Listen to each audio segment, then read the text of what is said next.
Baada ya kuendelea na ile season yetu ya 60, tunaona mchawi yule akiwa kwenye kona na umeme umekata. Tulishia kwamba mchawi baada ya umeme kukata, mchawi anauliza kama ni umeme umekata au ni ruku. Tena anasikika akisema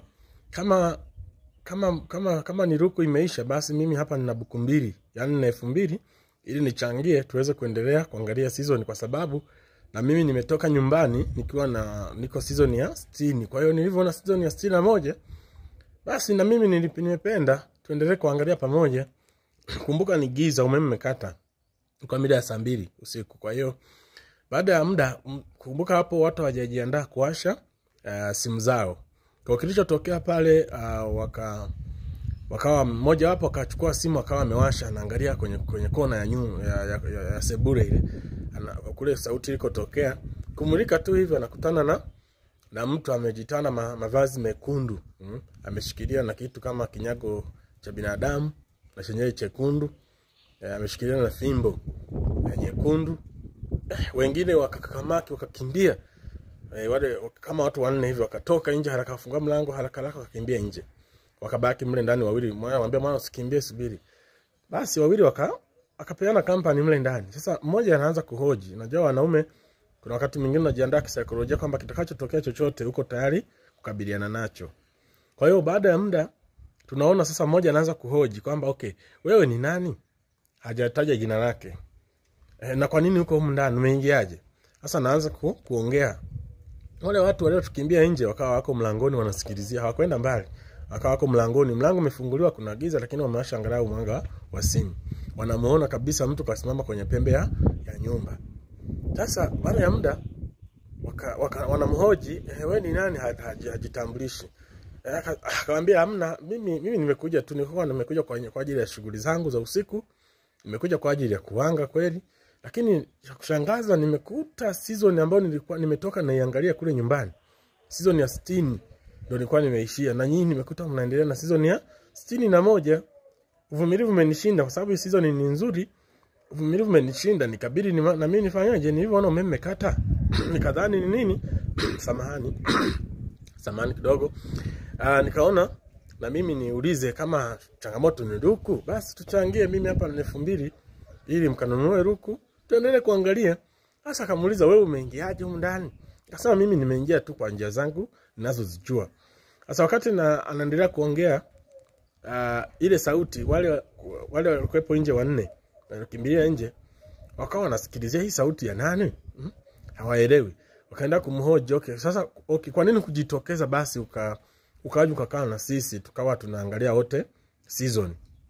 Akaambia mimi hamuoni kwani mavazi niliyovaa? Sasa kwa bahati mbaya au nzuri, ilitokea ile jamaa aliyekuwa ameshikilia ile simu, isini woga, isini hofu, ile simu kama imedondoka chini. Ghafla kidogo tu alivyokota simu anamulika tena, hakumuona mtu kashapotea. Sasa wakaanza kuulizana, hivi tulikuwa tunaota? Bahati nzuri baada ya muda si mrefu umeme ulifanyaje? Umeme ulirudi. Sasa baada ya kuwa umeme umerudi, wakakaa pale, yani wana hofu. Watu walikuwa wamefunga mlango, alafu mtu anatokezea na wote wako pale. Wamekaa pale, ni umeme. Na kumbuka yule mtu ameanza kuzungumza pale tu umeme ulipokata. Anauliza kwamba ni ruku au ni umeme tu umekata, achangie 2 na aendelee kuangalia nini? Season. Sasa kwa hali ya kawaida huwa inashtua kwa sababu ni kitu ambacho hujajiandaa nacho. Sasa kilichotokea pale, wakaanza kuulizana, hivi mtu mbona kama hii sauti ni kama hii sauti sio ngeni masikioni?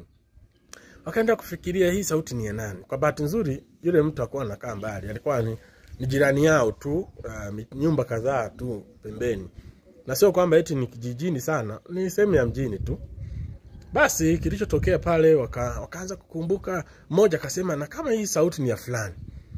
Mwingine akasema na mimi nahisi hiyo sauti ni ya fulani. Basi kwa sababu ni wanaume wakasema basi kesho kukicha asubuhi lazima tumfuate tumuulize. Kweli kulipo kucha asubuhi wakafika, wakaamua kwenda kwa yule jamaa. Na kweli walimkuta. Wakamwambia bwana sikiliza, tunachokiomba, wewe jana ulikuja kwetu, tunaomba utuambie, je, wewe ndio mhusika wa tukio la jana usiku? Kwa sababu sauti ni ya kwako. Na tukiangalia kimo yule aliyekuwa amemulika saa tochi anakumbuka. Akasema tukiangalia kimo tunaona kabisa wewe ndiye mhusika ambaye alikuwepo hiyo jana. Sasa kwa bahati nzuri jamaa wala hata kuanza kuzunguka wala yani kuzunguka au kupindisha ukweli. Yani aliamua tu kuambia ukweli. Akaambia ni kweli, mimi ndo nilikuja jana usiku, niliwakuta mnaangalia movie season ya 60. Na nilivyoona season ya 61 ndo nilikuwa nimeacha nyumbani na ndo nataka niangalie, nikaenda kwenye shughuli zangu. Basi nilivyoona umeme umekata na mimi ndo maana nilijikuta tu, na mimi sikujiandaa kusema, nilijikuta tu nimeongea. Na nilikuwa ni kinyume na utaratibu. Kwa hiyo basi yaishe. Lakini akawaonya, akawaambia sasa sikilizeni. Mnajua kama mimi nilikuja kwa njia ile, basi unapokuja mazingira haya naomba utulie, ujitahidi, usiji ukalopoka ukaongea kitu chochote. Unaona? Usiongee kitu chochote. Ukijaribu kuongea kitu chochote yatakao kupata hutaamini au wenzako hawataamini. Basi kilichotokea pale, basi wakasema bana yaishe, lakini akawasisitiza kaambia naombeni mjitahidi kutunza hii siri ambayo mmeifahamu kuhusu mimi. Sasa jamaa mmoja kati ya wale akamwambia, lakini wewe ni kijana mwenzetu, kwa nini unafanya haya mambo? Akasema hiyo haikuhusu. Cha muhimu umejua kwamba mimi nafanya hiyo kazi, kinachohitajika ni wewe kukaa kimya. Endapo kitoa siri hii nje ya nyinyi mnaofahamu hili tukio, mtakufa. Akamalizia hivyo. Basi jamaa akatoka pale, akawa unajua vijana bwana, huyu anazingua, huyu sijui nini vile na vile, hawezi kutufanya chochote, wachawi, mimi siamini kwenye uchawi, vitu kama hivyo vingi tu. Lakini kumbuka kama Mungu yupo na shetani yupo. Basi baada ya muda pale walienda nyumbani. Basi kwa sababu ilikuwa ni asubuhi, jioni tu kuna jamaa mshikaji mmoja kati ya wale 6 akaenda kwa rafiki yake mtatu wa jirani.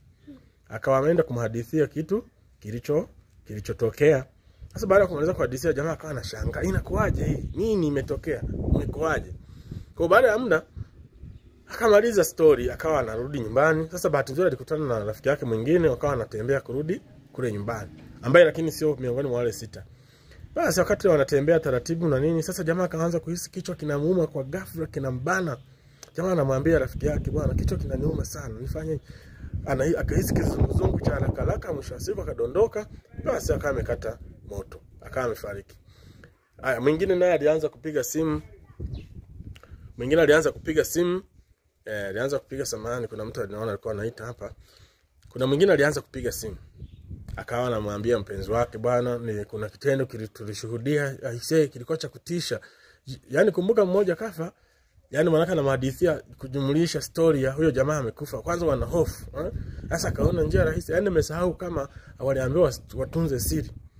Unaona? Hii ni nguvu ya kutunza siri. Kwa hiyo aliambiwa atunze siri. Sasa akampigia mpenzi wake akamwambia, bwana aisee, yani ni vitu vya ajabu sana. Yani hapa kuna scenario imetokea, mchawi alikuja siku kwetu, tunaangalia umeme kakata, akasema changie hela na nini. Rafiki yetu kwanza tulienda tukamuonya, tukamwambia, rafiki yetu kaenda kwa rafiki yake huko, karudi kafa. Na yali akamhadithia mpenzi wake. Wakati nakata simaliza tu kata simu, alikuwa yupo ndani tu. Akashangaa yeye kichwa kinamuuma, kichwa kinabana, gabra kizunguzungu chini. Naye akapoteza maisha. Kwa wale watu walipukutika kwa sababu ya kutoa siri. Sasa yule mmoja wa mwisho aliyebaki akaona isiwe tabu. Si ni kitu tu kimoja. Issue si ni kutunza siri. Kwa hiyo yule jamaa alijitahidi kutunza siri katika maisha yake yote. Basi wale watu kwa sababu walihadithiwa na watu wengine, sasa haijulikani kama wale wote nao walihadithiwa upande wa pili kama walipata madhara. Lakini kitu kizuri ni kwamba maisha yaliendelea na yule jamaa akaendelea kuwepo. Sasa tunajifunza nini hapa? Kwamba kuna nguvu katika kutunza siri. Unajua kuna watu wengi ambao mara nyingi huwa wanapoteza watu wazuri au marafiki zao wazuri au watu ambao ni msaada, watu sahihi katika maisha yao tu kwa kushindwa kutunza siri. Sasa kilichokuwa kinahitajika kwenye maisha ni kutunza tu siri. Sasa watu wote hao wamepoteza maisha kwa sababu ya kukosa kutunza siri. Lakini kama wangeamua kutunza siri, basi huenda wangeweza kuendelea kuishi. Lakini kwa sababu ya kukosa ule uaminifu na kuenda kinyume, basi imewakosti. Yule mmoja peke yake ambaye alijitahidi kutunza siri ndiye aliweza kusurvive na kuendelea kuishi katika maisha ya kawaida. Kwa hiyo tunajifunza vitu vingi sana kwenye hii story ya mchawi na waangalia movie season ya 61 kwamba unapokuwa umepewa siri na mtu ambaye anakuamini, yani mpaka mtu anakuhadithia afa anakuambia hii ni siri, jitahidi kutunza. Kwani wewe umetunza mangapi mpaka saa hizi?